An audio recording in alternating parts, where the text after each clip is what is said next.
Assalamualaikum warahmatullahi wabarakatuh.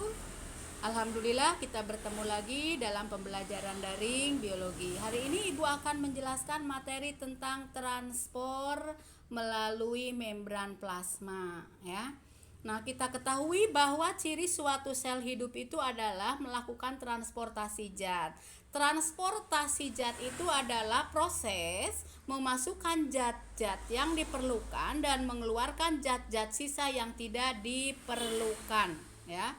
Nah, apa tujuan dari transportasi zat? Yaitu untuk mempertahankan kelangsungan hidup sel, ya.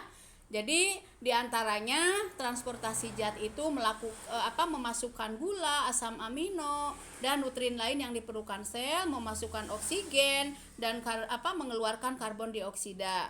Kemudian mengatur konsentrasi ion anorganik di dalam sel, membuang sisa metabolisme yang bersifat racun, dan menjaga kestabilan pH serta menjaga konsentrasi suatu zat yang mendukung kerja enzim.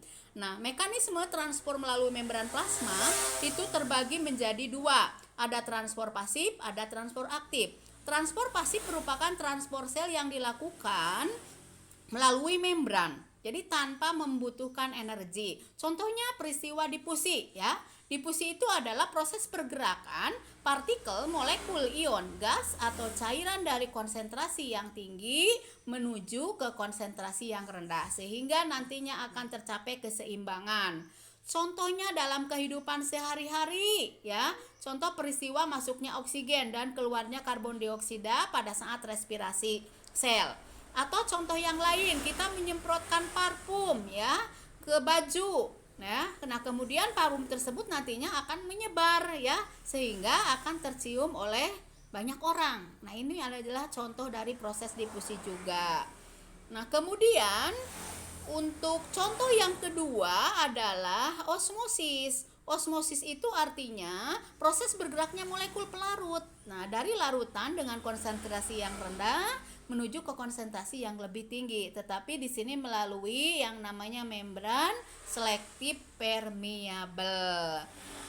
Nah, kemudian contoh peristiwa osmosis itu misalnya contoh penyerapan air pada akar tanaman atau kita merendam kentang, wortel dengan air ya. Nah, kemudian lama kelamaan wortel dan air itu akan menjadi segar ya. Nah, karena di situ kandungan air dan kandungan wortel dan kentang itu menjadi lebih berat setelah direndam oleh air. Nah, itu adalah peristiwa osmosis ya. Nah, kemudian transport aktif. Transport aktif artinya adalah transport zat melalui membran yang melawan gradien konsentrasi, yaitu dari konsentrasi rendah menuju konsentrasi yang lebih tinggi. Nah, di sini memerlukan energi. Energi yang diperlukan adalah ATP, adenosin trifosfat. Contohnya seperti apa? Ada pompa ion, ada kotransport, kemudian ada eksositosis dan endositosis. Nah, silahkan kalian nanti dipelajari lebih detail lagi. Nah, kemudian untuk materi hari ini silahkan kuisnya ada beberapa pertanyaan. Di sini ada 5 pertanyaan, dijawab oleh kalian dan kirimkan nanti ke GC. Terima kasih atas perhatiannya. Untuk pembelajaran daring hari ini, Ibu tutup dengan ucapan wassalamualaikum warahmatullahi wabarakatuh.